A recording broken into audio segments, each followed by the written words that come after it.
today on the Fandom Outpost. I hate you, Bob.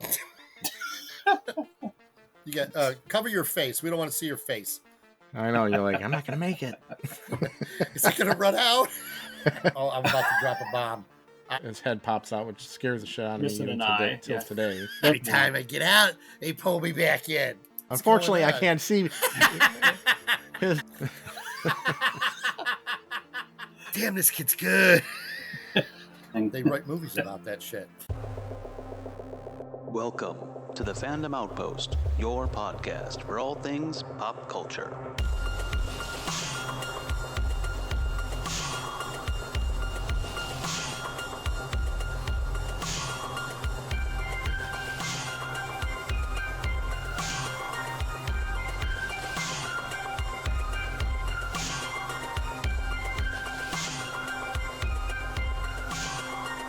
Hey everyone, thanks for joining us. Whether it's your first time or return time, we appreciate you stopping by to give us a look or a listen, depending on the format that you do this on. It is Saturday, May 13th. Saturday 13th? Interesting. Yep. And this is episode 5. As always, I'm Mark. I'm Jim. I'm Bob. And We're here. Yeah, we're here. We're here to have a little fun. Yeah, our pre-recorded stuff was hella fun. That too bad the audiences can't see that. So I also switched up mugs for this morning. I have my Jaws mug, which is going to play. I see I don't know it. what it says on the back. Amity Island. Amity Island. 1975 population, and then there's it's crossed out by 1. Oh, You know, that's kind of cool. that is cute. I like that. I honestly went to get the Lethal Weapon mug today, and I saw this up there. I was like, oh, I didn't know I had it. Anyway. Well, it leads us into that'll be part of our main topic today, right? Yeah, That which will be we're going to talk a little bit about summer blockbusters and what they meant to us and stuff. So, but how are you guys been? Good. It's been a busy week. Yeah. I know you guys have been really busy. You Yeah, guys are settling into the new jobs. Yeah, Jim and I both at the same time. Both at the same time, the same day. That's crazy. Not the same job. No. Just settled in at new jobs and stuff. So at our age, imagine that starting over. It's a thing. They write movies about that shit. Yeah. So, but that's always interesting. It's always stressful, new houses, new, Everything. Getting married, new job. That's all stressful stuff. Well, I love it. I don't, at my age, where I came from was super stressful and super hard on the body physically. So what I do now is, I swear to God, it's one of those things where you pinch yourself. And I have to keep asking those around me going, is this really what we do? Like, do we do this? And they're like, yeah, this is what we do. And I'm like, okay. Like, I keep waiting for something else to happen and stuff. Although, funny story. So we have a nice break room, like a huge break room, right? And it's a corporate gig. And I turn around and look behind me, and there's this gorgeous grill. Gorgeous. It's all covered up and everything, right? And everybody's like, oh, yeah, we don't use that and stuff. I'm like, why do you have that, dude? That's like that's an expensive grill. It's gorgeous.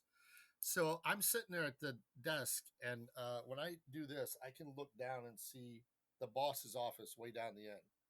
And all of a sudden yesterday, this just happened yesterday, I hear this. Is that true? Do we have a chef working here? And all of a sudden, I hear somebody bounding up the hallway. And I'm like, that's the boss. He's coming. And sure enough, they start having this conversation about cooking and chef and stuff. And he's like, we have a grill, right? I'm like, yeah. He's like, how'd you like to make stuff on Fridays, like burgers or dogs and stuff? And I'm like, I just left that industry. Yeah, that'll be fun. I know. I feel like the Godfather. Like, every time I get out, they pull me back in. But he was like, only if you want to do that and stuff. So I was like, yeah, I'll do like burgers and dogs Fridays for the staff. Oh my God, dude.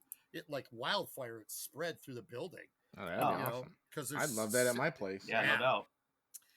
Well, I was dumb, and I was like, how do we have ventilation? Like, you take it outside, dummy. I'm like, okay, well, I just saw it sitting there. I didn't know what to do with it and stuff. So. But it was fun. So that was kind of an interesting thing about my job. What about Jim? How'd your first week go? It went very well.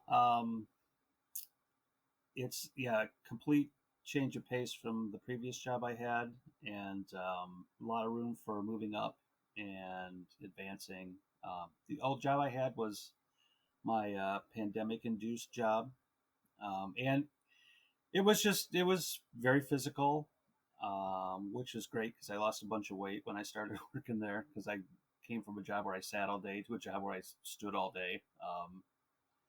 The people were great, and it was really weird because I wasn't leaving because it was a terrible place to work. It was just I had a better opportunities, so it was nice to be able to leave something on good terms, and I'm really excited about all the things I get to learn on the new place. So.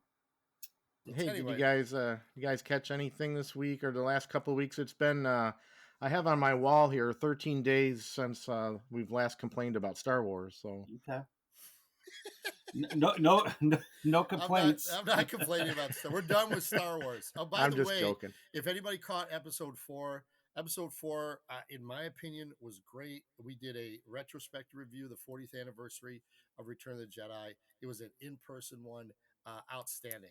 Everybody go back, either listen, but I recommend watching it. So watching it on YouTube, it's great. It's our first time all together in the same room, which is our natural state. And if you get the chance, please go look up on our Facebook page and look at the amazing trailer that our super producer Nikki put together, because that was fun. It was a wonderful surprise, and she really outdid herself. So kudos to you, Nikki. That caught me off. Like I said, I only caught a snippet of it that day, so that was producer really Nikki. Yes. Yeah.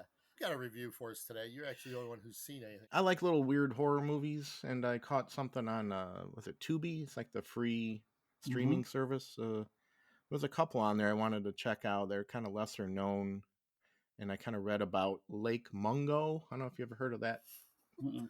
It sounds funny, but it was actually a kind of a ghost story. It was an interesting kind of a found footage thing. It was, what year was it? 2008. So it was kind of in that Paranormal Activity era. Family loses a daughter. She kind of appears in footage that they've taken, so you don't know if she's like haunting their house or what. Oh, that sounds interesting. And then the movie kind of subverts that with some of the plot, like, oh, it wasn't that. And then it kind of comes back, and it's one creepy scene where you kind of see the daughter go on this trip, and she kind of sees her demise, like herself, what happened to her. She kind of comes face to face with like an apparition of her, what happens. It was like really kind of creepy. So I get into that kind of stuff, but it was an interesting movie. It was like a mockumentary style found footage. Just put it on the Saturday afternoon, kind of watched it on the couch. It was a good fun watch. I like little creepy movies like that. And what's it called again? Lake Mungo. Lake Mungo. Yeah, I think it seemed like it took place in Australia. And then I caught beginning of a series on Apple Plus called Silo, which is a sci-fi dystopian future thing, which I thought it's on episode 3 this week, and based on a hugely cinematic story, Wool, self-published series of novellas turned bestsellers by author Hugh Howey. So the stories were released in 2012. So it's kind of a dystopian future thing where everyone lives underground in this huge 150-story silo. Civilization, as they know it, is all in this powered silo. It's all staircases. But the creepy thing is, like, outside the windows, it looks like it's a wasteland. And if a person says they want to be let out, they can be let out, but they can't be let back in. That's it. So they kind of put you in an astronaut suit and let you out if you want to leave. And then the person like collapses 50 yards away. They kind of just collapse and crumple, and you think they're dead. But one character goes outside and actually sees that it's not a wasteland. So there's some kind of wool putting over their eyes through the lens of that camera. So there's some kind of mystery going on with what is really happening in the silo. So it's kind of a mystery puzzle story. The actress from Mission Impossible, Was this a certain, Mm-hmm. filmed in a certain area, or it's just all you see is this They're, silo underground? they're underground all the time in this. It looks like Matrix Revolutions or something. Everyone Oh, wears like the grayish, brownish clothing, and there's like markets in the hallways, but it's all in the silo thing where they all live in apartments, and then they have like pastures with cows, and I mean they have a whole ecosystem in the silo. Interesting. So everyone's content, but they all think they're there because the outside is poisoned, but right. they're letting the viewer know that that's probably not, and there's some we don't know why they're being lied to. So it's pretty good. So yeah, we've been enjoying that one. We just kind of popped it on. We're kind of into sci-fi stuff like that. So Let me ask you guys a question then. So, like with all the streaming services, and I haven't watched anything off of Tubi or Shutter. That's another one that some friends recommend. Like, do you guys ever just do you just scroll through and sometimes see what's interesting to watch? Like, it sounds like you do, Bob. Or do you kind of go towards, oh, I haven't seen this in a while, but it's a familiar, so I'm going to watch that. Jim, Yeah, I do a little bit of both, actually. I mean, the curse is if you go on to like Amazon Prime and you're looking for something, and I'll spend more time looking for something than actually watching a thing, Then I'll just get to the end of it and go, yeah, no, I don't want to watch any of that, which is terrible. Yeah, So then I'll switch to another service. I'll be like, right, yeah, let's see what they got over here. Yeah, So especially if it's the first of the month. That's yeah, I got to that's set when a everything whole changes. side. A whole day aside, and I start with like HBO. And if they don't have anything for me, God forbid, I see something that catches my eye that wasn't what I was looking for, like a new release or something. I'll be like, oh, that looks interesting, But I'll go through that. Um, like my wife is always like, it's what's the new release or what's popular and stuff. But I'll hit like movies A to Z because they load stuff sometimes that you just don't know about. But if I don't do that, then it's over to Netflix, then it's over to Apple, then it's over I to I Hulu. I try not to fall into the trap of like you said, because you will just keep looking and looking and looking and searching. Endless And I scroll. try to give myself like and then it's 8 hours later. You're like, I got time for a movie. Right. In the back of my mind, I'm like the clock is running. Like, okay, you can't be looking for this long. You got to pick something.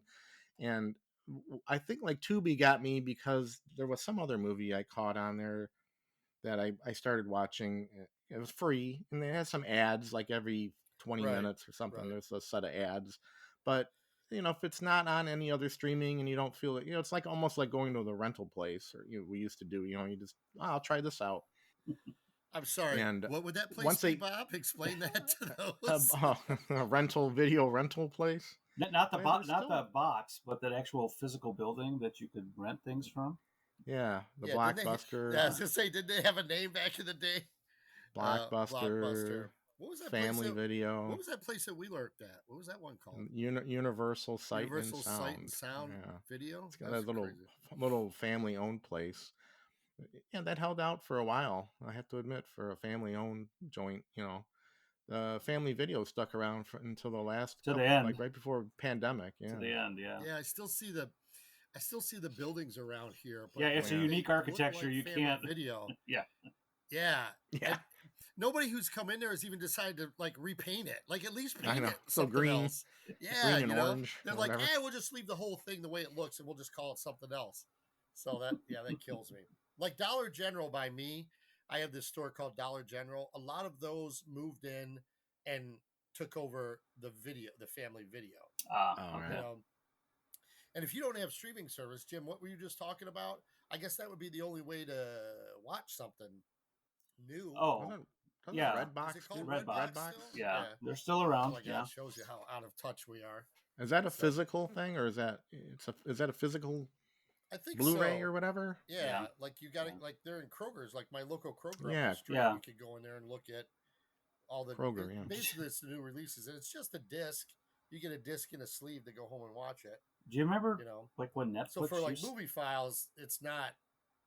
When Netflix used to mail you discs, wasn't there a service that you would have to put it in a little envelope and send it back? Yeah. All right. I'm about to drop a bomb. I am ashamed to say I have an original Netflix around here somewhere that, in all the moving I've ever done, I forgot to get it back to him at some point. Oh, I'm sure And you paid it's for a it. James Bond movie. I'm not sure which one it is, but it's a DVD of one of the Daniel Craig James Bond movies. So that shows you kind of how the mailing service kept going for quite a while. They were still into the Daniel Craig James Bond era, and I was still using it. That's funny. But they switched over. Like you could get Blu-ray or you could get DVD. Right. So once you could get Blu-ray, I started getting Blu-ray. I don't think they ever upgraded to 4K. No. I don't think was an option stuff. But No. for $2 more, you could be on the Blu-ray plan. So I did that. Yeah, I held out for the end. Hey, dude, I had to support that stuff. But once the streaming really blew up, then I think, if my opinion, there's too much streaming. Like if you're there's way too much content. Distracted, yeah, that ADHD or ADD or whatever it would be, if you get in there and you're like, oh my god, but every now and then, like, you could find a hidden gem, Sure.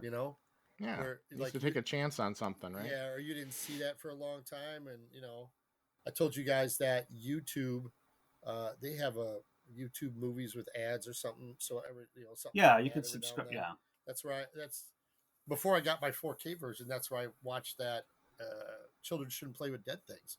Oh, right. I caught it on YouTube, so I was like, oh my god, I hadn't seen that in years and stuff. So. Sorry. You kind of breezed over it, but yeah, you and I both did work at that video store, didn't we? After the theater days. Yeah, I came after you. I did something else, and then you were like, "You should come to this video store," and so I tried it, and my experience was not your experience. Right. But it's funny working at a video store. Yeah, you guys were the young. It was really weird, that whole Friday, Saturday night rush to get. I know that thing would be busy, and dudes be hanging around talking about every time somebody came in and dropped something. I know. Is that blah blah blah? Yeah. Carrying out a pile of movies to put out back on the floor, and you're like, "Hey, do you got that one? You got that one?" You're like, "Well, hang on a minute." Yeah, like they were like it was like crack addicts. I know. They were hanging around that drop bin. Which one was that and stuff? Do you have this one coming Top in? Gun? Yeah, we're supposed to get it in. Somebody's supposed to return it tonight. That's the crazy part about it. Like, I can't imagine customers nowadays with the attitudes that they have towards employees. Yeah. Like, if well, you said there was supposed to be that in tonight. I know. We were planning on our night for that. I'm like, well, you should have waited till you got it. That's I know. Hypothetical scenario. I don't know. There was a day back then where your night might get ruined if you couldn't get you had your heart set on watching some movie, and it's like, nope, it's not happening tonight. Back in the day, and you guys know these stories, legendary stories. I would. It was the transition from VHS tapes.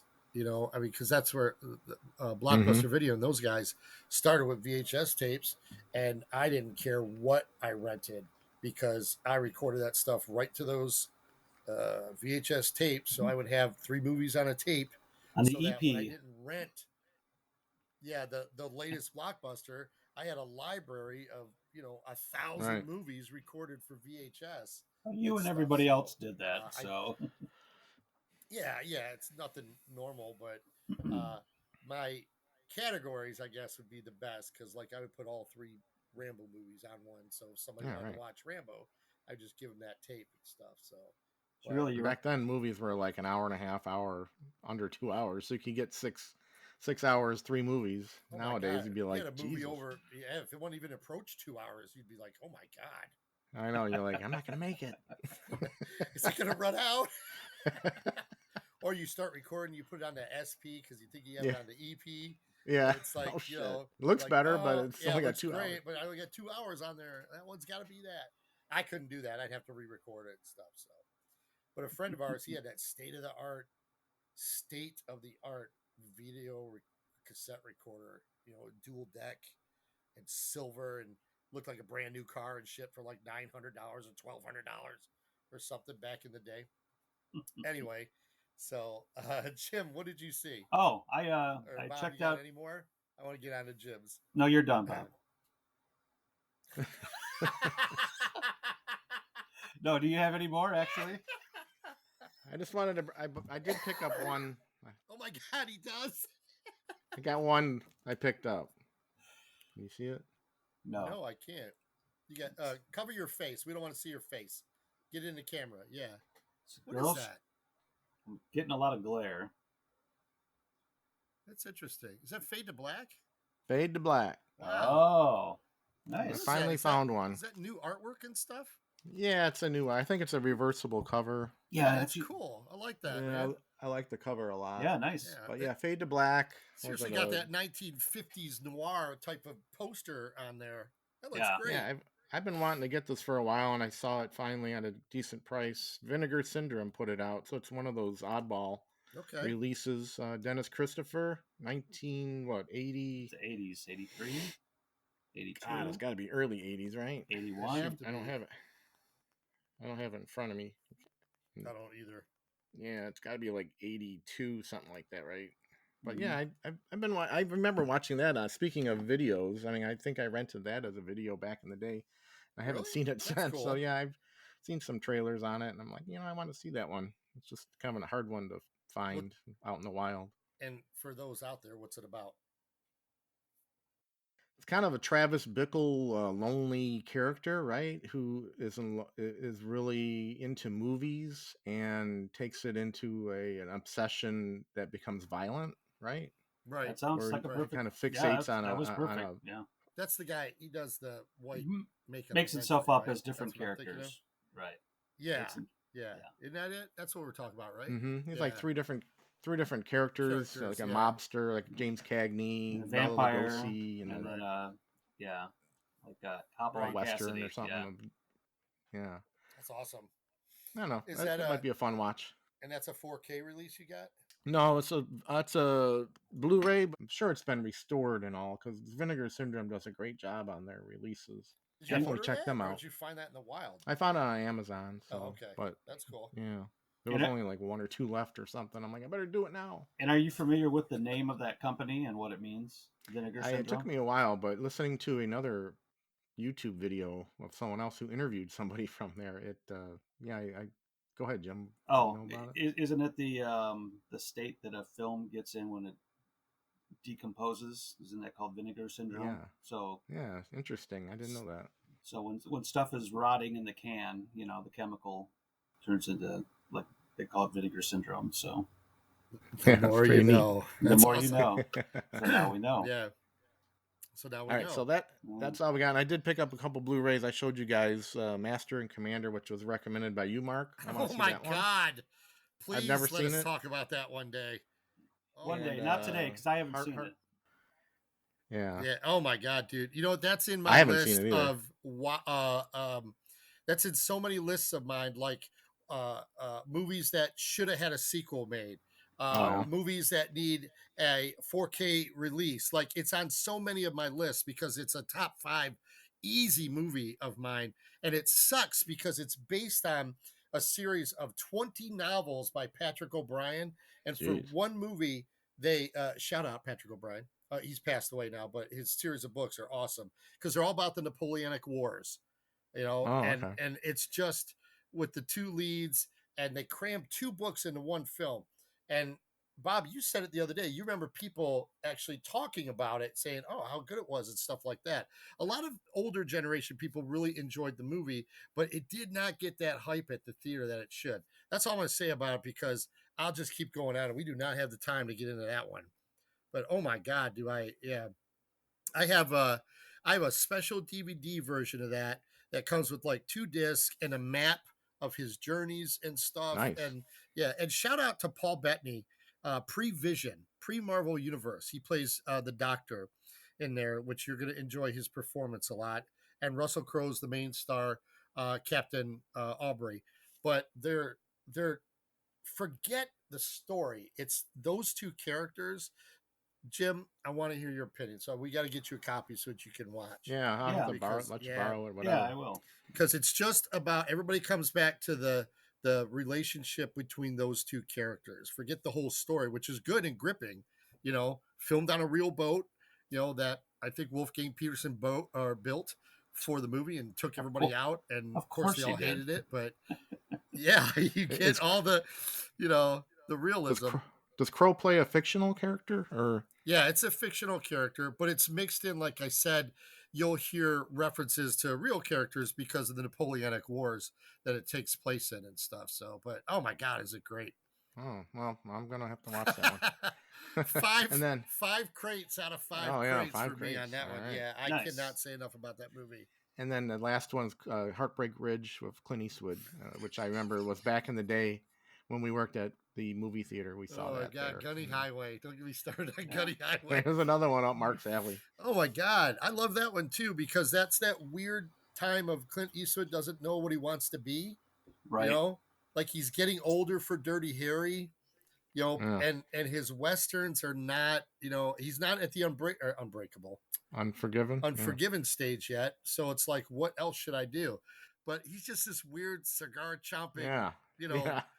Clint Eastwood version of a Wolverine character. You know, that's Yeah. just That's a good way to put it. You know, I love that movie. I hate it and love it at the same time because it's so oddly It's of its time. typical characters. Yeah, it's Yeah. of its time. Yeah. And And Bob, you were asking about the historical aspect of it. It was the I don't know, the invasion Falklands? of Grenada. Invasion of- Grenada? No, Falkland it wasn't the Islands? Falklands. It was somebody's invasion of Grenada. I don't know. I don't know my history, so sorry if I just screwed that up for everybody.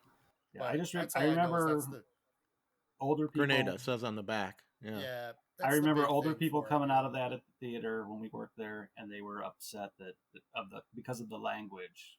And I don't know if this is the first time Clint ever swore up a storm or whatever, but they were like, "Oh, that's not the way it is in the Marines." And I was like, "Oh, Oh my okay." god! Oh, That's geez. right. Oh my I- god! I don't know.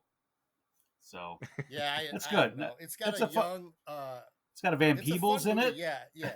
I was gonna say it's got a young Mario Van Peebles in it before he Yeah, it's went a good cast, I on to be a remember. director Yeah. and stuff. Yeah, so it's all right. He Yeah. plays I can't believe I remember all this. He plays a character named Stitch Jones who wants to Oh, get out of the geez. Marines. He wants to get out of the Marines and be a singer. Jeez.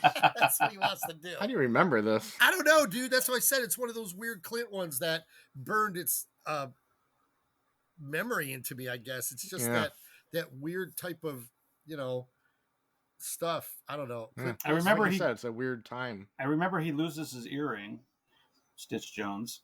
Oh, yeah, he rips it right out of him. Yeah, he rips it out of him when he sees him in the barracks. Yeah. And you got to get past Clint Eastwood talks. He's got that. It's not an accent, but he's got. He sounds like Batman. Yeah. He sounds Yeah. like the Christian Bale version of Batman. Right. That's how he's talking. Yeah. Like, hey, like that. yeah, you got to do this, Marines, and so it's a weird Right. choice. So he for him to talk he like took that. regular Clint Eastwood, which would have been fine, right? And then he like added the extra gruff to it. So it's like, okay. Yeah, he like times it, but he turned it up to 11. Yeah, he turned You it to know? 11. Absolutely. Clint, No. somebody on set was like, Clint, it's just your voices. I mean, you just sound like Clint Eastwood. Well, that's who I am. Yeah, but you got to do something else. Well, how about this? Like, it just, it went to 11, man. Oh, Yeah. my God. So, All right, that's all I got, fellas. That's all you got. All right. Well, thanks. This has been another episode of Fandom Outpost. Yeah, and we're done. No, I had We'll the. set the stage for Jim. All right. So before, given what's going on with Clint Eastwood, I don't want to. I'm very fearful that we're going to be doing a special about Clint Eastwood soon. Yeah, this will So- drop as soon as he passes, right? I'm sure. So Yeah, dude, we're something's going on, dude. we're Nobody's concerned seen because he him. hasn't been seen in a long time, and he's what That's- 98? I just read Yeah. that. Yeah, dude, it was like 457 days. Somebody said something about he has So been out of the public's eye and stuff. I So, thought just Nikki, our recently. lovely producer, Yeah.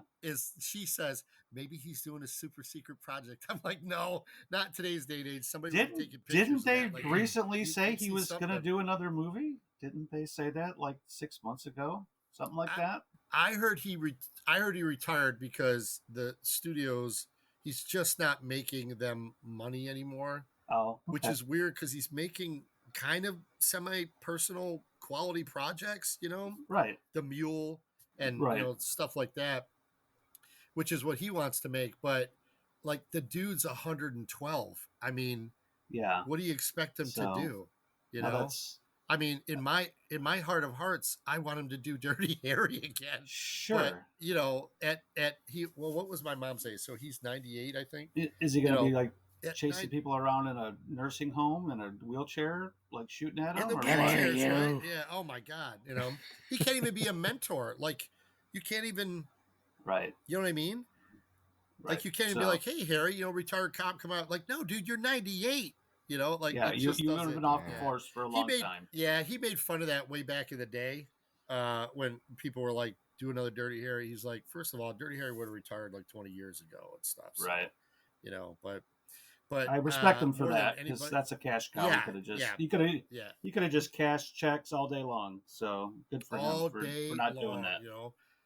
Yeah. But he's going to show up in one of our pods, because I'm going to make this statement. He's my top guy. I was talking to these gentlemen the other day when we were texting about him. If something happens to him, this dude is going to cry. I'm going to guarantee you that, because he is the one actor who, if I go back and your John Carpenters with Kurt Russells and all these other guys, Clint Eastwood was the guy that shaped my childhood more than any other actor out there, with his characters and his Westerns, and of course Dirty Harry. So he means a lot to me, and I'm only a fan. Right. And it's I'm sure. So it certainly will get into. Sure, at some point we'll get into his directing. We'll get into that as well. So all right. So let's get in. Okay, we're done. And we're done. Thanks, everybody. Let me get rid of this. I'm dying here.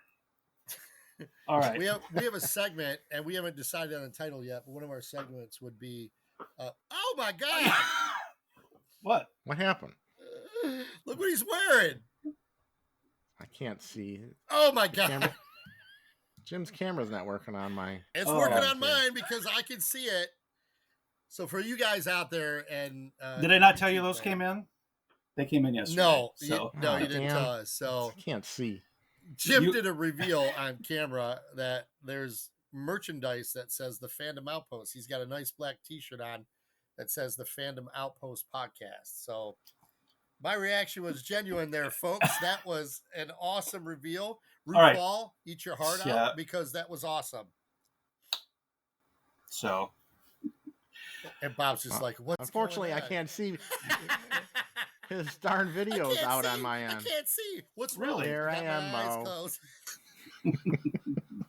Anyways, although it's merchandise, it's not. It's just we did a small batch just for us. So, not for of all the times.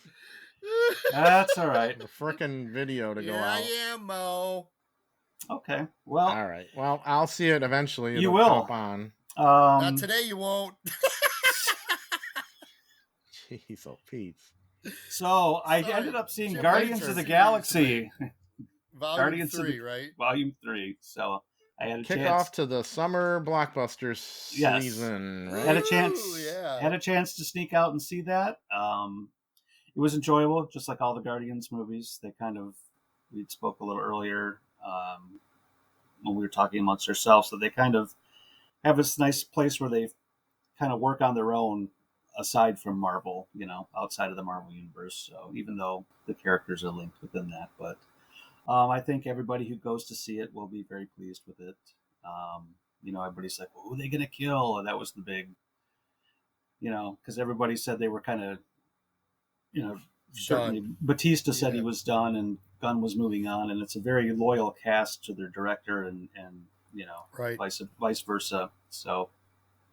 Well, Batista, so it's actually, I feel bad for him. He's one of those guys that's got to sit in the makeup chair for 6 hours, Right. Well, that's one of those reasons he's transitioning out of all that. Yeah. So, and he even by the way, shout out to Dave Batista, because I think he's a good actor.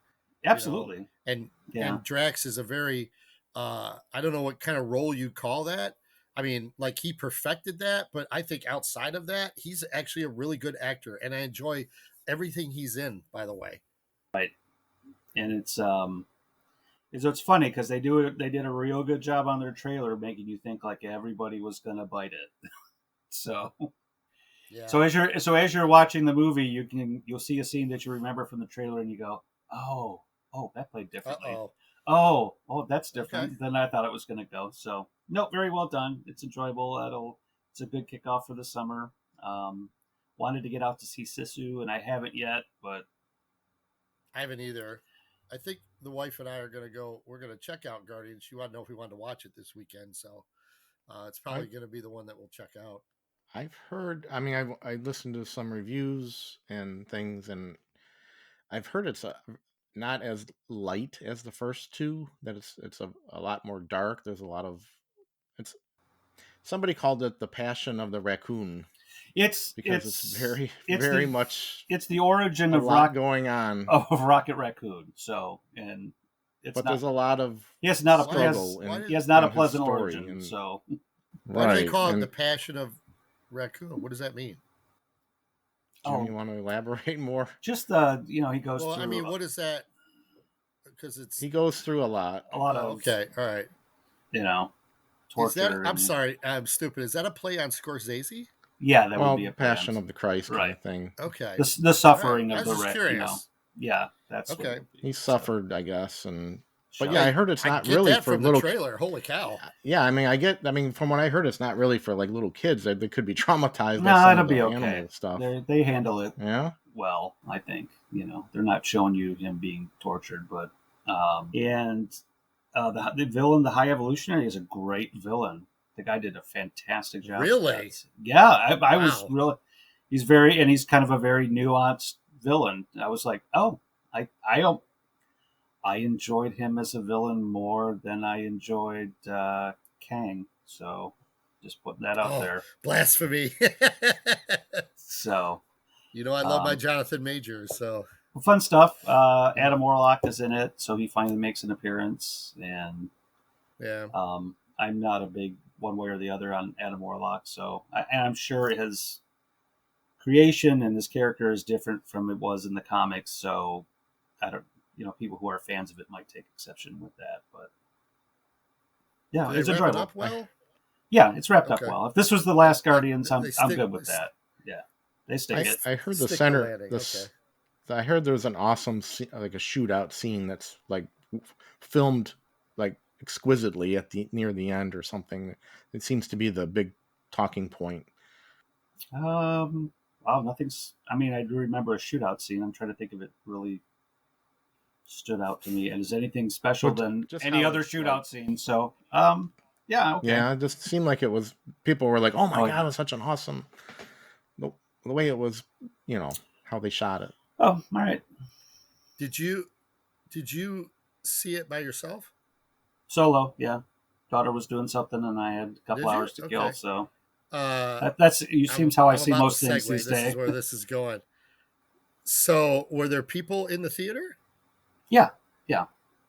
Like, did you have a crowded theater? Because what time did I see it? Opening weekend, right? You would have had to see it opening weekend. Opening weekend, but I saw it early in the morning. But it had a decent crowd. Okay. Yeah. Like we did with Jedi. Yeah. So, okay. It was like about that kind of crowd. Well, I just 4 out of 5 grades. So. Okay. Wow. Okay, that's higher than I thought it would be. But I mean, I'll go see it just because your mileage may vary. So, right. Your mileage may vary. Stallone shows up. So as one of the as this character, right? Yeah. Vance Astro, what we would call him. That's great. Then those guys are great. Yeah, so they were in the last one, the original Guardians, as they were called. They're called Ravagers. So yeah, and so does Michelle Yeoh and all those dudes. Not Michelle Yeoh, but the Crystal guy who I forget his character's name. He was in there for a minute. So him. Sure, his name. Yeah, sure. He has 2 lines. I can't believe I remembered that.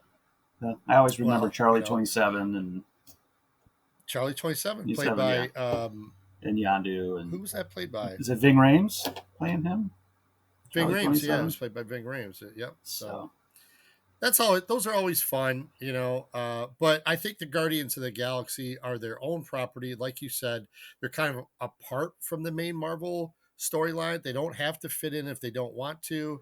Right. And you could be done with them. You don't have to have any more Guardian stories if you don't want, because they can all just do their separate things out there in the galaxy. Yeah, it feels like there's been a lot of talk. Marvel Star Wars is what it is. So Yeah. There's a lot of talk online about superhero fatigue or Marvel fatigue, to be Marvel specific. fatigue. But yeah, I think I think Guardians kind of does it, like you say, it does its own thing. I think that's why I've always liked that series. You could never watch a Marvel that movie at all and step into a Guardians movie and be okay. Right. So. Right. Yeah, I like that. It's unfortunate because I was just having this conversation with a friend about Marvel, and he was stating a good fact about there doesn't seem to be cohesion. Every single Marvel movie from phase 1, technically we're leading towards the Avengers and then ultimately Thanos and whatnot. And I don't think we got that right now.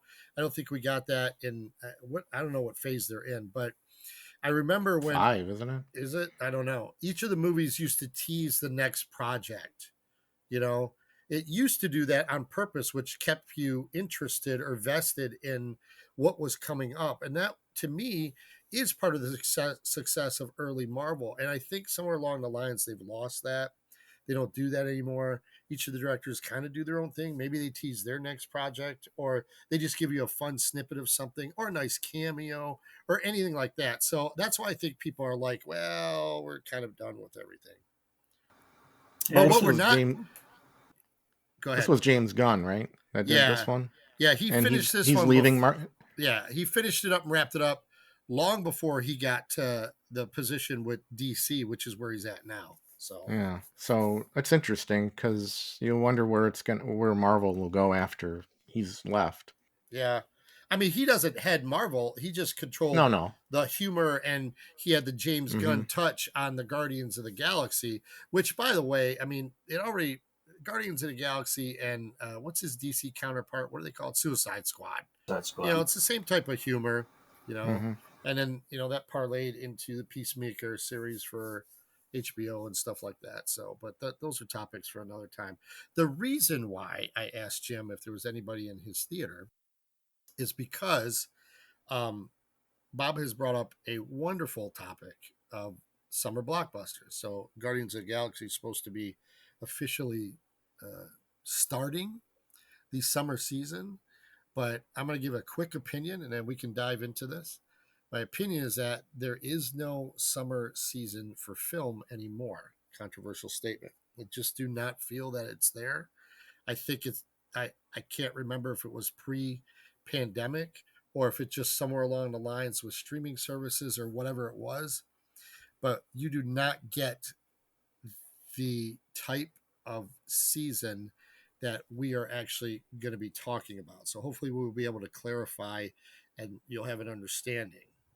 Did I say that right? I think that's how I think that at it. I think that takes care of it. So if this had been 1986 and the Guardians of the Galaxy had come out, Bob had mentioned this, and this is something that I don't want to take it away from Bob, but there'd be an immense buildup to the release of the film. No internet, no YouTube, none of this. So you had what, magazines trailers on TV, maybe trailers, TV spots, things like that. And every time if you caught one, you ran in the room if you were lucky because maybe you saw something that you didn't see before. Rang up a friend.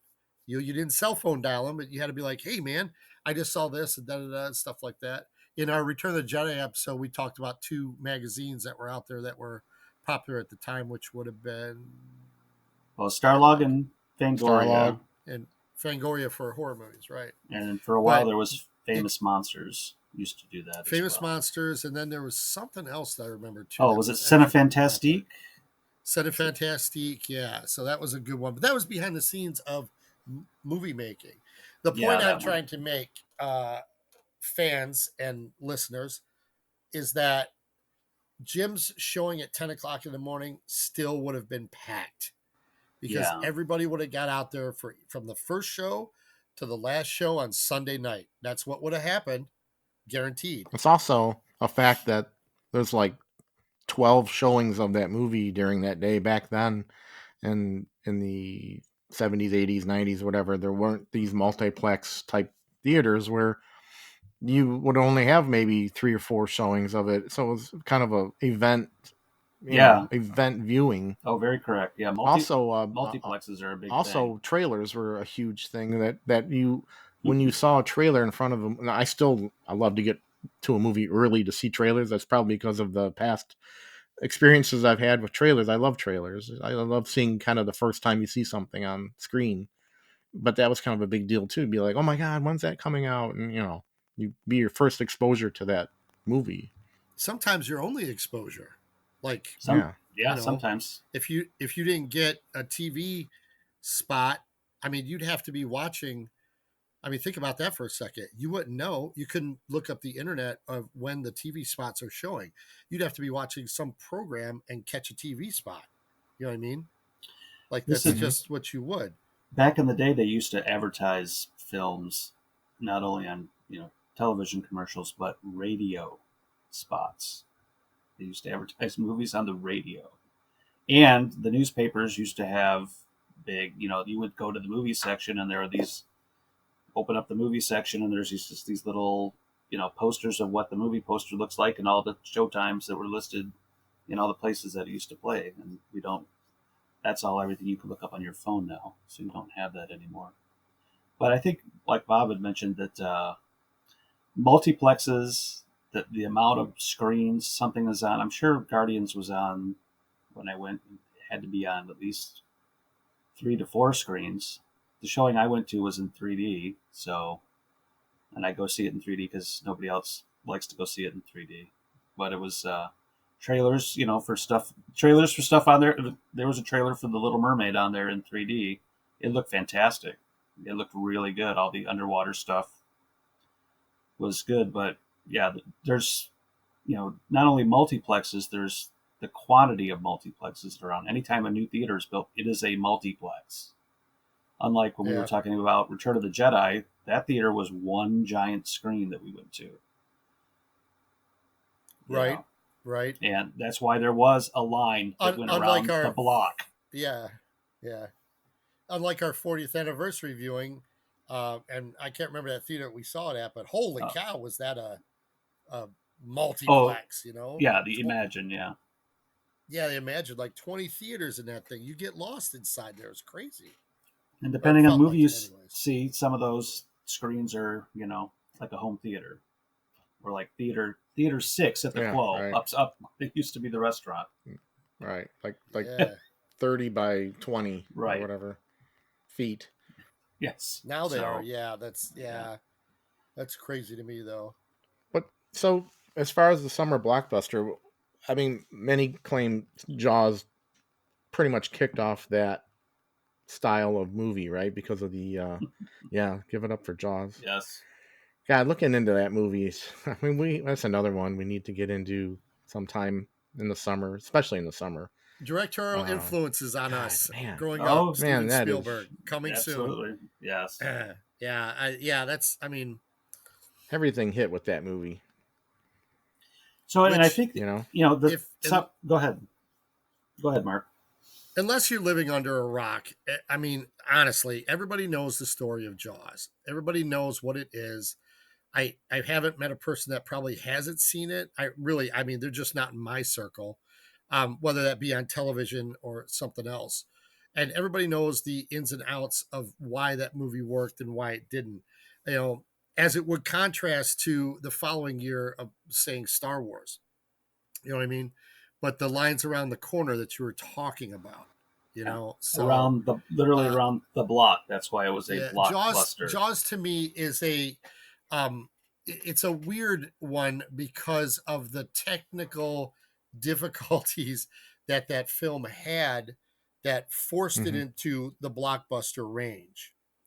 Like we can all argue, like I said, unless you were living under a rock, if you had seen the shark, I mean, it's only on screen for like 14 minutes or something like that. It's not, you don't see it for, it's not Deep Blue Sea. It's not the Meg, where you see this thing in all its glory because of those technical difficulties. So that terrified people that wanted to see this movie and over and over and over again. You know what I mean?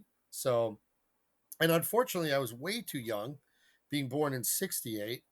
I didn't ever catch Jaws in its first run as it pertained to blockbusters, so I didn't get that experience. Although everything that probably basically came after that, I did manage to see somehow and was part of those summers.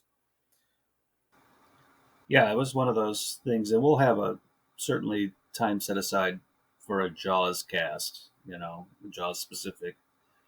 Perhaps 4th of July. I don't know, but It Yeah, that'd be a good it, one. it creates that.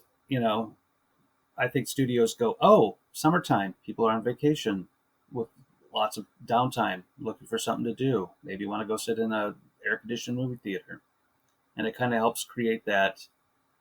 Studios going, oh, summer's a good time to release big films, so let's start creating tentpole things where they decide, this is our big movie that we're going to put out during the summer. Alien was a Right. summer release. it grossed 470 million worldwide. What I don't know if you guys saw my notes. Of But course, the I did. summer before Yeah, wasn't Jaws, it Herbie the Yeah. Love Bug, right? Herbie. Or some, Herbie Rides Yeah. Again, Uh-huh. grossing just 69 million.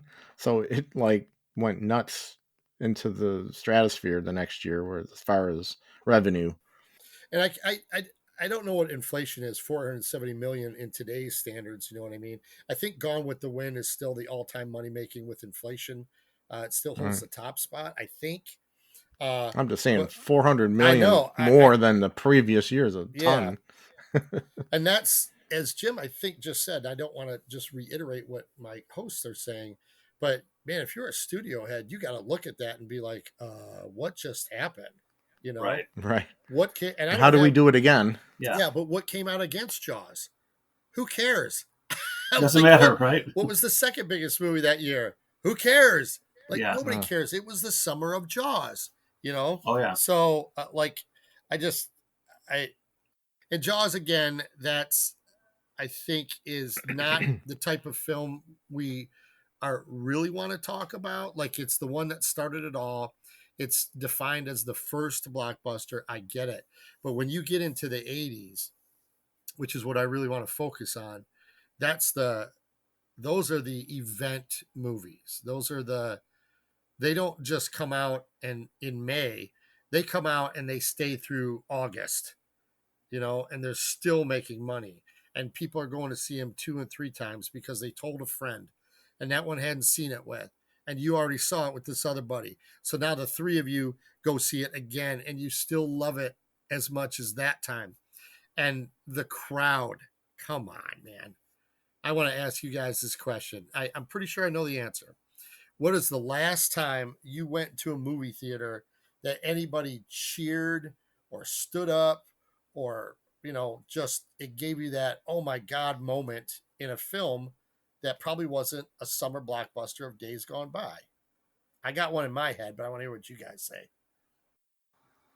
I'm hard I pressed. mean, It's got to be like yeah, an Endgame or a Lord of the Rings or That's exact. Lord of the Rings is going back 20 some years though. yeah, So right. I mean, So that's still on the outskirts of coming off that right. because Lord of the Rings came out in '99. Sorry if I got that year wrong, but you're feeling the hype, and Harry Potter hit those years too. oh yeah, They're coming in those the 2000s, can't be discounted. Yeah, right? But if you go modern times, there was a marketing campaign for Endgame. I remember a Oh. particular one with Joe Russo. I think it was him sitting there, and the name of the title was in all the equipment around him on the soundstage, and people trying to figure out the title of it.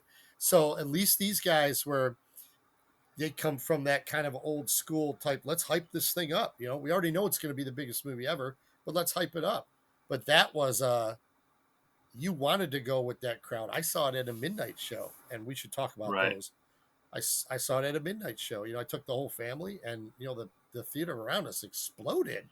Yeah, in you're several prime. scenes. The pump is prime. You've invested from Iron Man to here, right? This is the culmination, and they so deftly crafted the previous film where you lost all these heroes, Absolutely. right? And no one saw that coming.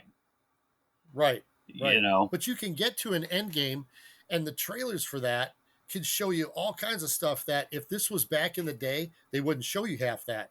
But they know No. you're coming to Endgame. They don't Right. care what you see. You know, I mean, except for like digitally removing or digitally adding the Hulk in a certain scene for, Right. I think, Infinity War, stuff like that, where they trick you. But, you know, the blockbusters of our days, 80s and stuff, you didn't see anything, man. It was very important that you didn't see that because you had no internet, you had no leaks. If you were lucky, you saw maybe a Johnny Carson. He got a hold of an actor and they brought Oh. a Yeah, a little clip with clip. him. Yeah, That they were something promoting like it that. on the tour. Yeah. Yeah, and everybody would watch that, man. You'd be like, "Oh, I got to catch this Johnny Carson stuff." You know what So I mean? do you So- guys have a list of some examples of things that were blockbusters? I know got Bob's got it. I could give you like top 5 Yeah. or 10 real quick. The 30 ranked by Rotten Tomatoes. Let's see, 1, 2, 3, 4, 5, 6, 7, 8, 9, 10. 10 Star Wars New Hope. 9 Star Trek 2009. Okay. 8 Wow. Dark Really? Knight Nice. 2008. 7 Finding Nemo 2003. Surprising. 6 Up, Pixar Up 2009. Didn't realize that was a summer one. Let me get to Alien 79, Toy Story 3 2010, Inside Out 2015, Mad Max Fury Road 2015. I do remember that one being hot in the summer. That was kind of a kick-ass summer movie. I remember that one. That's And interesting. top spot ranked is E.T. Hard to argue. That was definitely a summertime memory. Well, in our lifetime, when we actually worked at the theater, would have been roughly between the years 83 and 87. Is that encompasses everything? Us coming in and going out, I think. Yeah, roughly. Yeah, for me. Roughly. So it's funny because the 83, of course, we already talked about, which is Jedi. Nothing bigger that year. It's the summer of Jedi, you know. And then the following year, you get my favorite of the Indiana Jones trilogy, which is Indiana Jones and the Temple of Doom. I love that movie. Yeah, a lot of hype on that coming in. Right. I mean, that's your first sequel. You know, oh shit, Raiders hit hard, and then this is your first sequel. You know, and what's special about Indiana Jones and Temple of Doom for those trivia people out there? Anyone? Oh, we want to talk. What? Go ahead. It would change the rating system. Yeah. It was one of the movies that would change the rating system. There's another one too, and I forget what it was. Is it Gremlins? Gremlins. And for those who are not our age, there was only G, PG, R, and R. And then I think there was a not That's it. rated. I think there was a not rated. You could release something not rated. And then there's like but way not, back, X or triple X. Yeah, not right? rated. Well, not rated also got confused with X at times because Right. if you didn't use as a rating, they were like, "Oh, what is that?" And most famously, one of my all-time favorite movies got released with a non-rating, which was Dawn of the Dead, which I love. But it's amazing. Jaws was PG. It's amazing. Jaws was PG, wasn't it? Absolutely. If the it got amount of released violence today, it would be PG-13 at the least. At the least, right? Yeah. If I'm not mistaken, I thought that thing was even a contender for a rated R movie because I would think the Chrissy scene in the beginning, nudity, people were just right? horrified at. Yeah, God forbid, maybe naked nudity. woman. Yep. Well, there's the dead dude and the dead guy in the boat. His head pops out, which scares the shit out of Missing me an eye. till today. Ben Gardner. So Ben Gardner. When I saw, I had to play that one. When I saw Jaws, here I am, Mo. For the first time, it was in a re-release, that's because right. before, in the world before videotapes, that's how you got to see old movies. It was re-release or television, first time on TV. But in we saw the re-release. I think I went with my brother Tom, and we saw it at the Terrace and theater. And there was somebody in front of us that obviously had never seen it, and that the Ben Gardner head thing came out, and they threw their popcorn. they just literally like, ah! And it like showered all over us behind it. And we thought that was the greatest thing ever. So, Wow, that's awesome. but yeah, Quint's death is pretty R. Yeah, that's pretty. Yeah, that's hard R, dude. That is. Wait, which one? Quint's death. Oh God. Yeah, Between that and the kid on the yellow raft, right. too. Yeah, and which is funny because we all know the kid on the yellow raft was tamed. Like they shot. Yeah, there's no way they could have that. ever shown that. Yeah, that was, that was just different and stuff. So, I'm looking at some of these after Star Wars hits in 77. You got Grease ruled the summer of 78. Yeah, it did. You got Alien in 79, which that's another Jaws. That comes out of nowhere. Nobody knows what to expect out of that and just runs away with it. And of course, the following year you got I call it like Lucas and Spielberg just take over. Yeah, they keep got Empire trading back Raiders, and forth, right? E.T., Jedi, Temple of Doom. Then we hit 85 with a very fun, unexpected summer blockbuster about a teenager who mistakenly gets this DeLorean that becomes a time machine. Yeah. So it was really big. I was not a fan when it first came out, but I have grown to love the movie over the years. I think as a trilogy, Yeah. I absolutely love that part 2 took the premise and said, let's revisit it. So when Marty goes back, he sees Marty again performing the stuff from the first movie. Right. That's a fun element of that. Yeah, that is really never fun. Seen anything like that in a movie up to that point. If it does, then I don't know. I didn't do my research, but I thought that was really cool that can happen, So, very but clever. Then of course they do the old West one, and I'm like, uh-oh. I don't think I've ever watched that whole thing. I'm a fan of the Western, but that one doesn't hold up. That one's kind of rough and stuff. And Bob's favorite, 1986. is the summer of all summers with Top Gun. Oh my God. I think that was the year that the three of us were strongest at the theater. Yeah. We'd been there for at least a year or two, and nobody knew what this movie was. Nobody cared. Yeah, out of nowhere.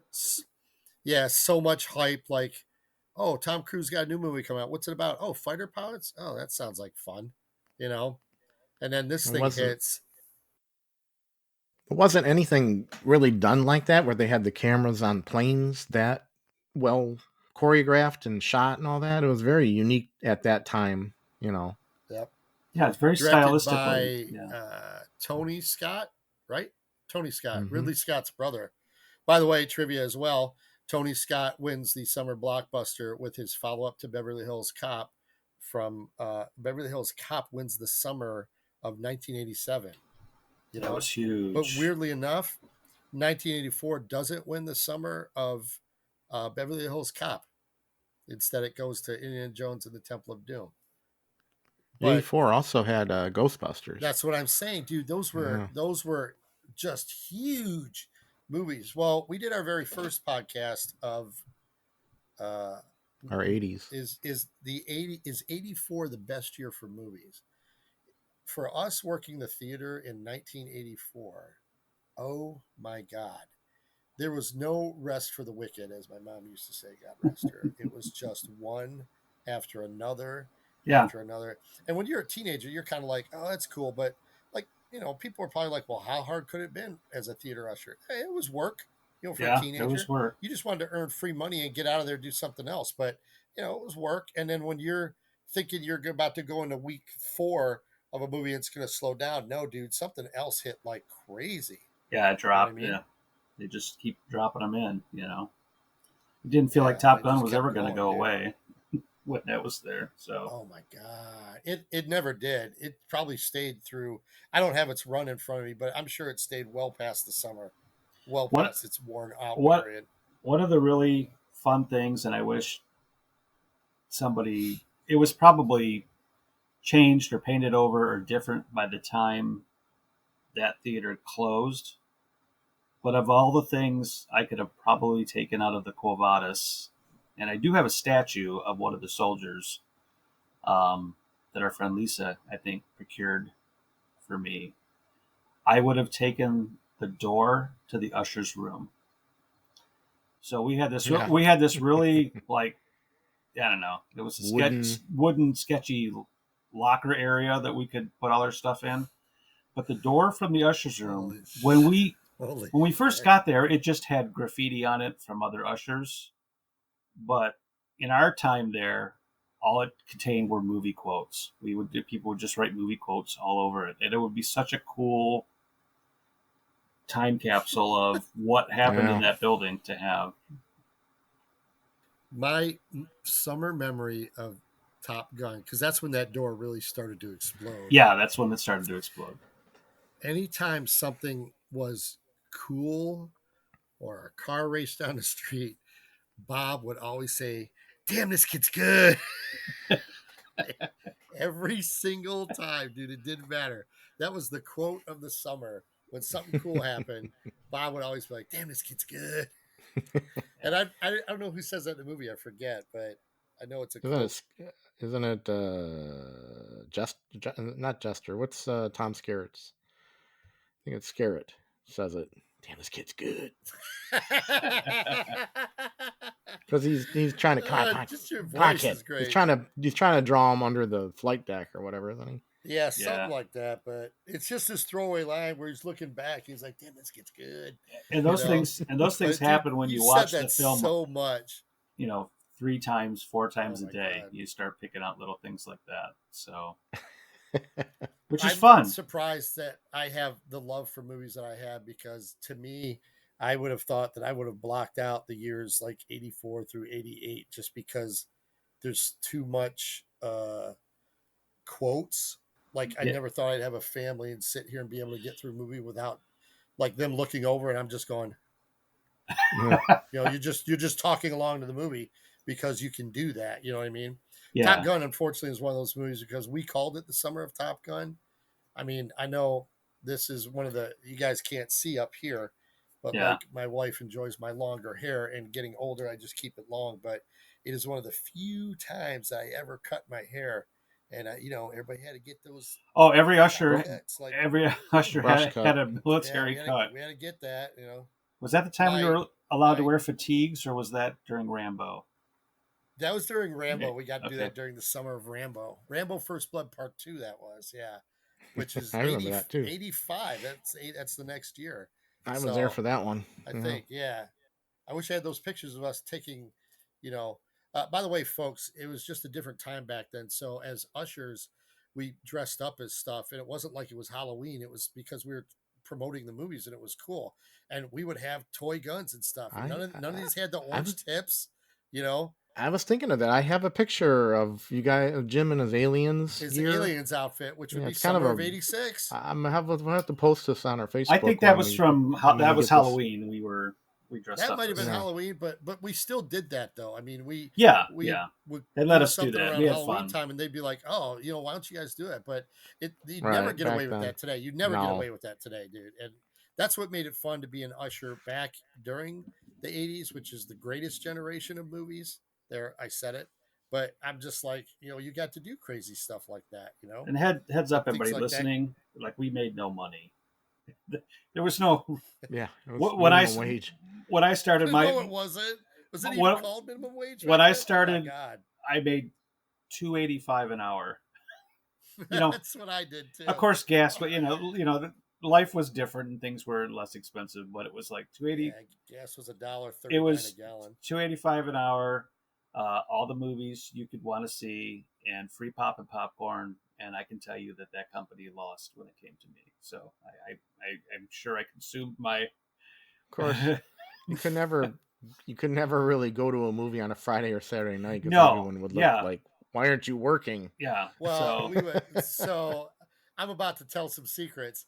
So Bob is the only dude who had a life outside our theater. None of us did, because we just always hung out with each other. There's like 7 or 8 of us. Yeah. And the and if I get them wrong, because hopefully Lisa's not listening, but what are they called? Candy girls back then? Candy What were girls, they yeah. called? Yeah. Were they called Well, they're candy girls? They weren't called concessionists. Worked the They weren't concessions. concessionists, Yeah. but They they weren't were the called Candy concessions, but Girls, right? They were, yes, they were called Candy Girls. So I don't know what images that might, conjure up, but so Well, it it's was like, all girls that worked the yeah, counter. it was all girls. So talk about a sexist environment. It was all ushers were all male, and Candy Yeah. Girls were all girls. But as a team, we all hung out with each other. It was great. And there was about 7 or 8 of us and stuff. And Bob was the only one that, even though he hung out with us, Bob had a life. Bob had a life outside of us, and he went on to live his life. Let's not go there. Yeah. Well, Bob had a girlfriend, so he would. Yeah. They would go to movies and not want to come to us here because he would get made fun of. From as soon as he stepped in the building. Because when you're a teenager, you're like, you're not allowed to have a girlfriend. We're your friends. You got to go watch the movies with us. Right. So you would frequent other theaters around the city, which Well, was we had awesome. our tickets were good for our other locations. Yeah, right? yeah. The owner had a couple other. Yeah. They had the Metro Detroit area kind of buttoned up and Yeah. things like that. Which was stupid because if an employee had a day off, they were always up at the theater waiting for everybody else to go off so we could just all go hang out. Yeah. Right. So their day off would be spent watching 2 shows until like that buddy got off, and then you all went and hung out and had some dinner, and then came back that night and watched something else. Because we had 6 theaters, right? That's what we had. Yes. 6. At the end of it, 3 up, we 3 had down. 6. We had 3 up, 3 down. So In a restaurant, in a So, bar. yeah, we were ahead of the curve, Yeah. big Yeah, time. we were ahead of the curve. They had with the that, dinner man. and a movie Dinner ticket and a movie, thing. yeah. Back That in whole the up, 1980s. that whole holy cow. upstairs was supposed to be a restaurant. Did you guys know that? We had a friend named Todd who, to this day, I got it around here somewhere, but he thought our life inside the theater would have made the best either sitcom or reality show. And he's not wrong. He's not. Like, if I had the means to do that today, it would be out there. There'd be so many stories you could tell. Yeah, it would be fun. It would just be another version of Parks and Rec or Community. I met my wife there. Or any of those guys. Oh my God. There was just a lot of of character owners That's and managers. I forgot about that. Yeah, Sherry was the owners Candy and Girl. Owners so. and yeah, That's right. Her and it's funny because I'm not going to get into the hierarchy, but Lisa and Sherry ruled the roost. I loved it. Like they were, and kept everyone in line and. Yeah, it's funny. It sounds like it's a dictatorship, but if you're in good with the Candy Girls, and Sherry was the best because she made these. We used to have popcorn. These towels, yeah, and the brand was called Scotty. And you would I would know how to do it today. It's like an industrial paper towel. My wife could probably still make them, I'm sure, if I gave her a Scotty. You put 2 together. Fold it in a hat. You origami it into like a bucket. You origami it to like a bucket. And because they couldn't give away the buckets. Does Sherry listen to this? Does she ever listen to this? I don't know. I have to ask her. I'll have to tell her she get mentioned in this one. Holy shit, Sherry. Those things were so awesome. And I would wait for 20 minutes, be like, yeah, can I get one of those, man? Can you make We weren't supposed to get them, right? Yeah, we're not supposed to get them and stuff, but Sherry, sorry, Lisa. Sherry was the best, man. She made those things, and it was just origamied enough so it wouldn't fall apart, but it was stacked of popcorn. Yeah, like if you get free popcorn and pop, like, in a bucket or whatever, you didn't get that. Could we get our own drinks if we had our own cup? Yeah, you had your own cup. Yeah. So of course everybody pushed the limits just to see what kind of a giant cup they could bring in, right? A big gulp thing, right? Right. That's exactly what it was. But when you get paid $2.85 an hour, you're gonna bust ass to get any kind of gravy out of that you can get. So any perk, right? Absolutely. Well, I know that I referenced the Summer of Top Gun because we all saw it as friends, and it was just ridiculous. It's a ridiculous movie. The testosterone is off the charts. I mean, everybody makes jokes because it's borderline homophobic. I mean, it's just homoerotic. Sorry, not homophobic.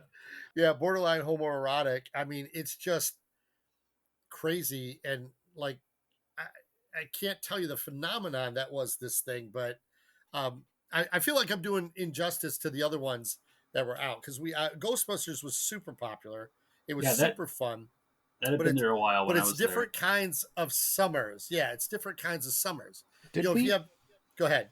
Did we not get Aliens? Because three of us went and saw Aliens. We did not get Aliens. That 86. We didn't.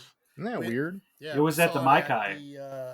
Maikai. That's right. Why didn't we get it at our theater, I wonder? Because we had contractual obligations to play a bunch of stuff. And for those out there, ladies and gentlemen, if you were packed on your movies for the summer and suddenly they dropped another one, you didn't know where it could fit in.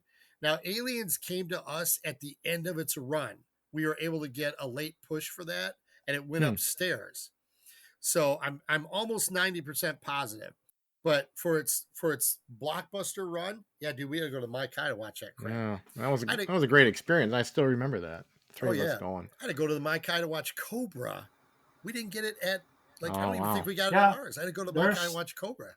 I remember, so you knew it was a good movie if you were willing to go pay to go see it somewhere else at a different chain. Right.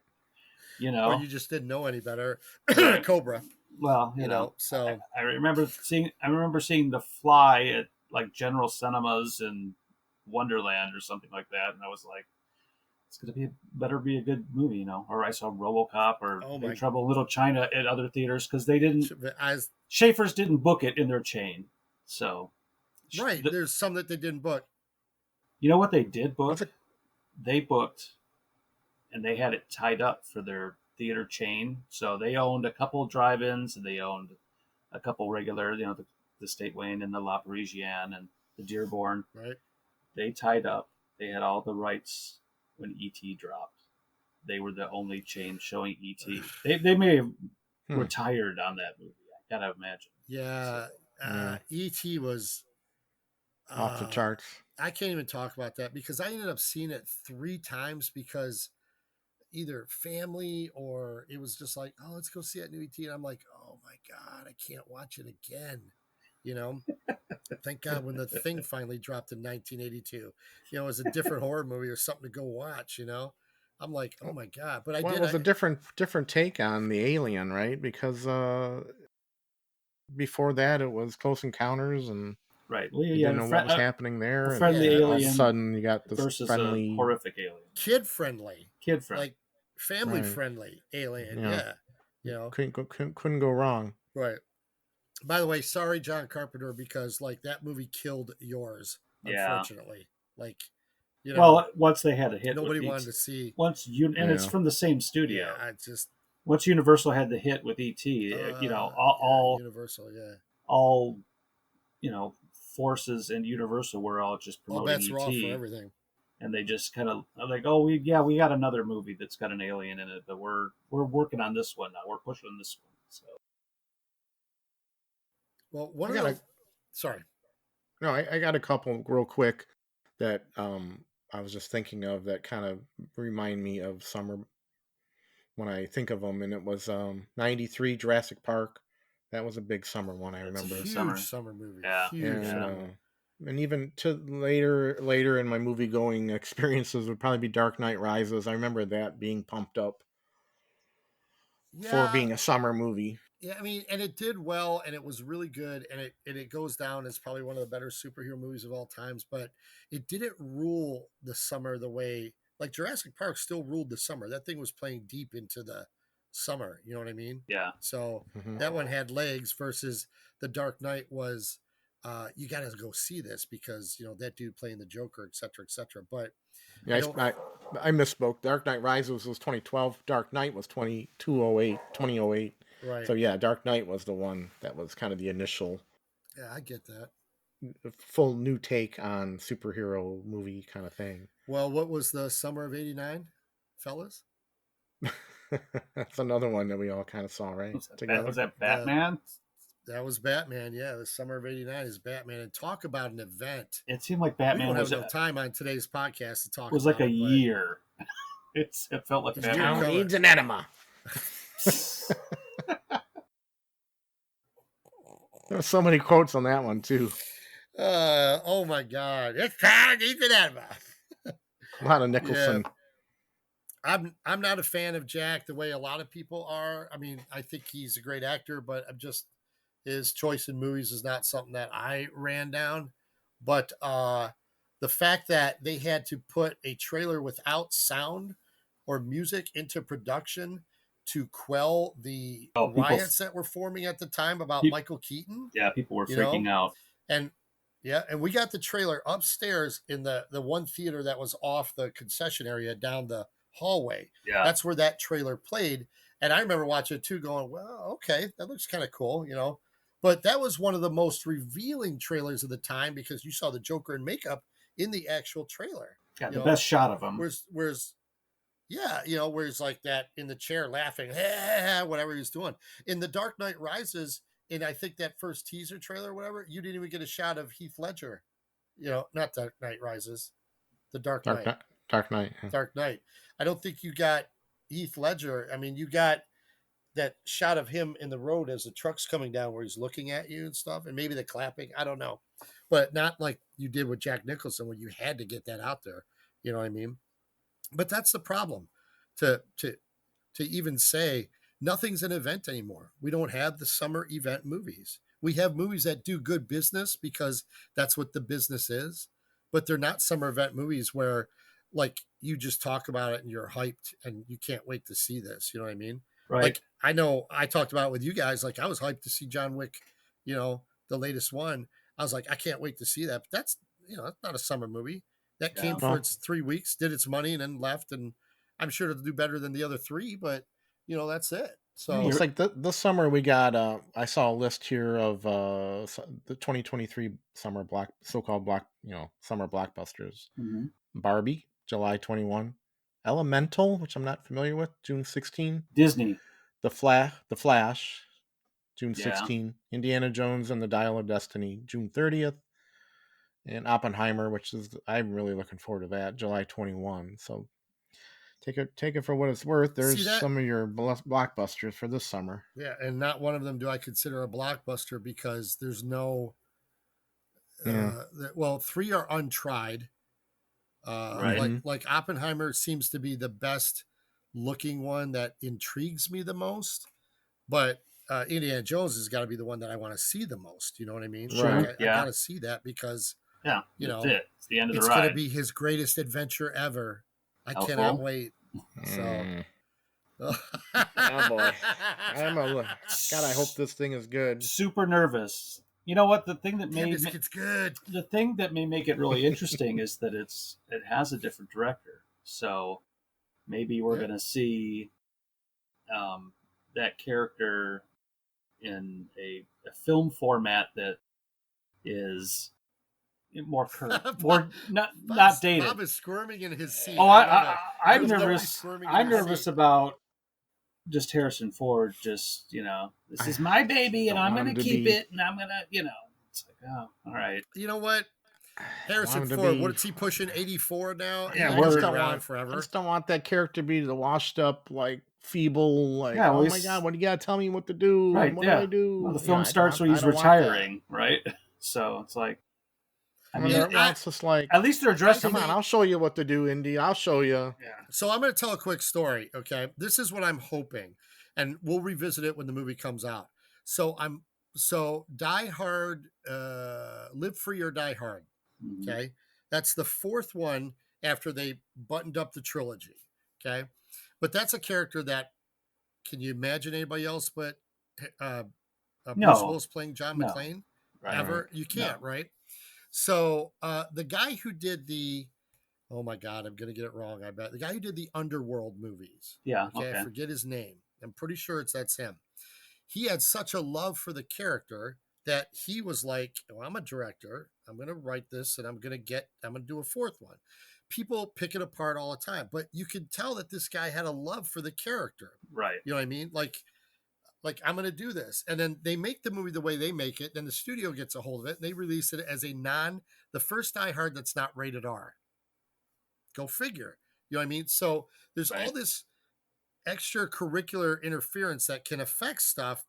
So my point that I'm telling that story is because those were guys that they loved the character and wanted to do that. I see that with James Mangold doing the next Indiana Jones. You know what I mean?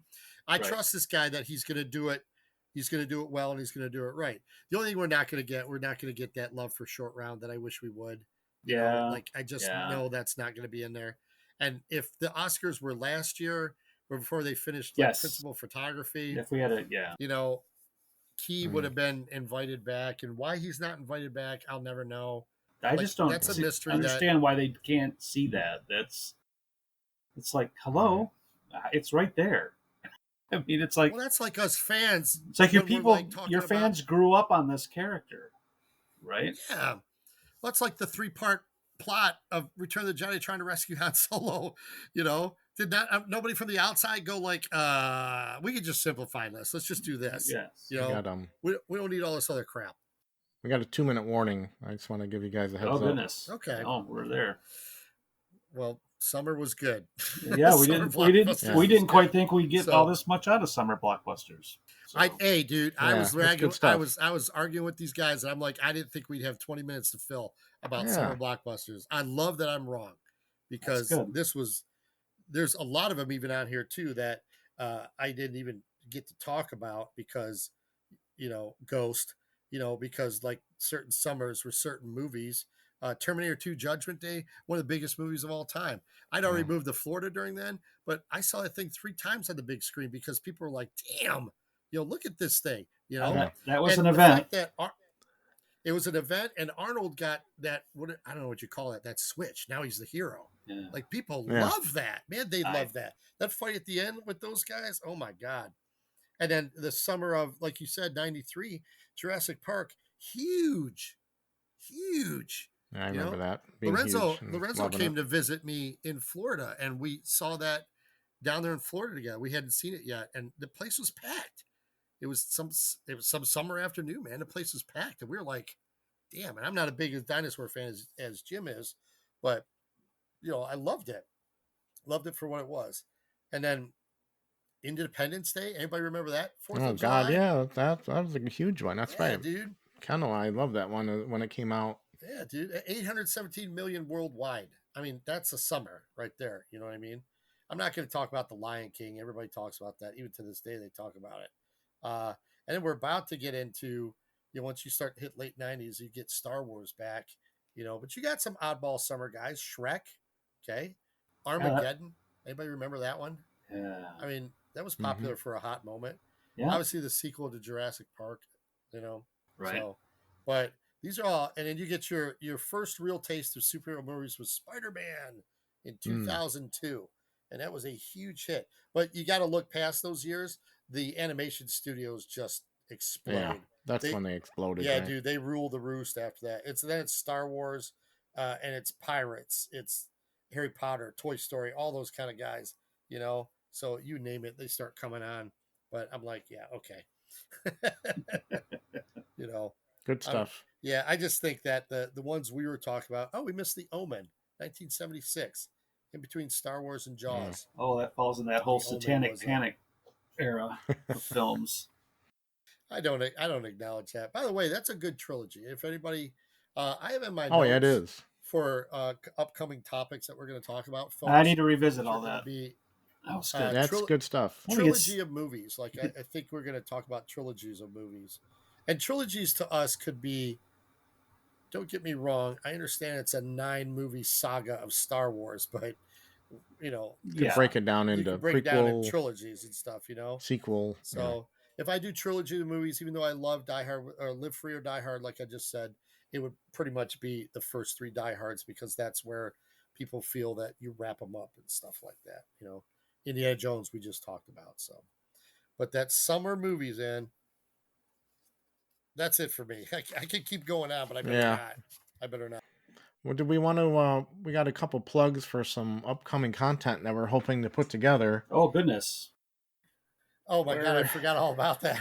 Real quick, do that at the opening. I know we're over. I know we're getting over. We'll just kind of quickly plug.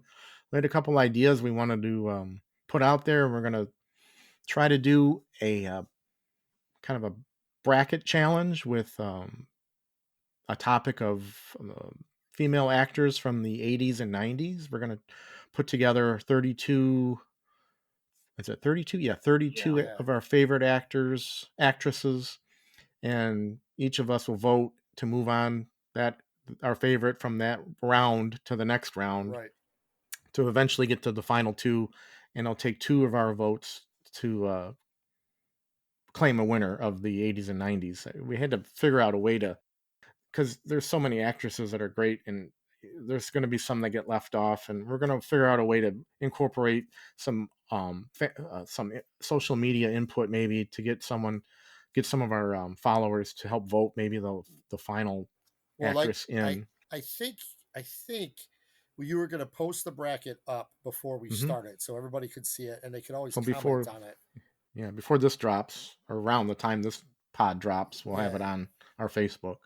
Yeah, And that'll be this- fun. This we don't ever really actually talk about when the pods and stuff drop. So this pod that we're recording today will not drop until the 24th of May. So yeah, sometime probably next week or around, we could do the bracket challenge. yeah, start getting it out there. Start getting it Yeah. out there and stuff. Just a fun thing to get people involved, and Yeah. it's just conversation. There's nothing serious about it. It's just what we feel like. I don't know about that. We did an example here. We did a were on the test. phone. We did a test, and it turned into a huge debate. Arguing match. So arguing back. So I was like, "Oh my god!" And then It's gonna be fun. Yeah, our lovely producer Nikki wanted to chime in, and that just turned into a whole kind of mess with one actress versus somebody Why else. are they ranked so low? Yeah, so it was really yeah. funny. I was like, "Oh my god, this is going to be fun." It's going to be a fun experiment. then I think we I'm also looking have- forward to it. Yeah.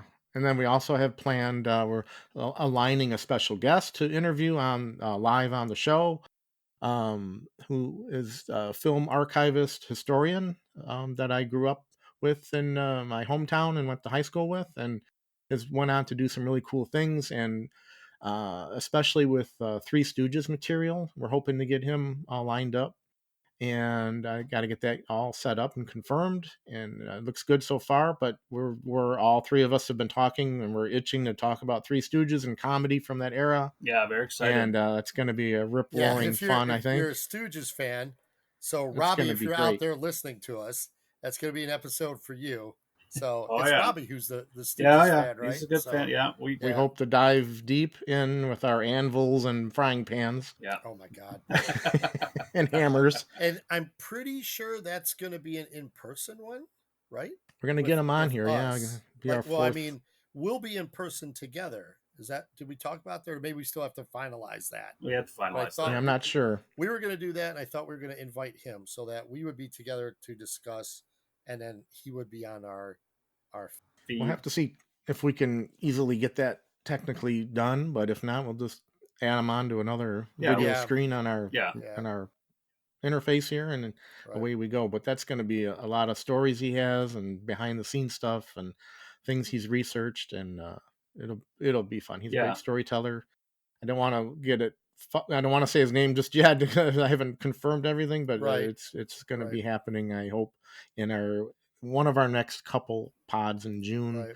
So we got June kind of booking up, and And Mark, people, you're heading off to the Comic-Con next week. That's Yeah, I was another gonna big thing. yeah, Motor City Comic Con is next weekend, the weekend of the 21st. So me and my family will be out there, and I will have a lot of pictures for our social media because my family, that was an honest one. That was not me trying to fake a cough.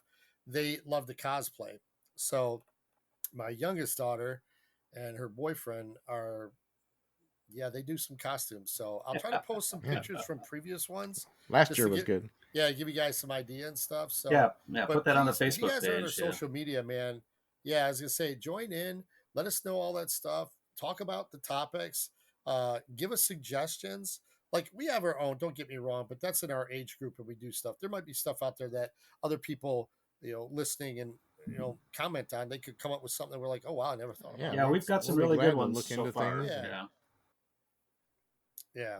But yeah, follow us on social media on the Fandom Outpost. On Facebook is our main platform right now. We also have Instagram. We haven't really got into that much. We're trying to just yet. figure it out. You got to figure that one out a little better. But Facebook's our main 'cause I'm old. way. Our main platform right now. On Yeah. YouTube, when you're watching this on YouTube, you can watch us all in our glory on YouTube or in Spotify. Yeah. the Phantom Outpost. So look forward to Motor City Comic Con next week. A lot of pictures and stuff I'll post on our social media. I'll try to get some up this week of the past ones that we've gone to because like I said, my family is really into cosplay and they love doing that. I know we've run long, so apologize. We had a lot of fun on this. So talking about summer blockbuster movies. Got a couple tabletop game things we want to hit on too, maybe later this summer. Yeah, we got to get together for that stuff. So speaking of blockbuster movies, so I look over here on the shelf and Bob, you bought that Alien, right? I got Alien. Yeah. Yep. So I got Jaws, Die Hard, The Thing, and Night of the Living Dead. Oh, and Nice. We want to get together and play a game and maybe show highlights or something. Stuff like that. They're fun games, but they're challenging as hell. But add our own flair to it. Like when we play the Alien game, we put the countdown timer from the movie in the background. It makes it a lot of fun and stuff. So it's fun. That sounds fun. I haven't played it yet.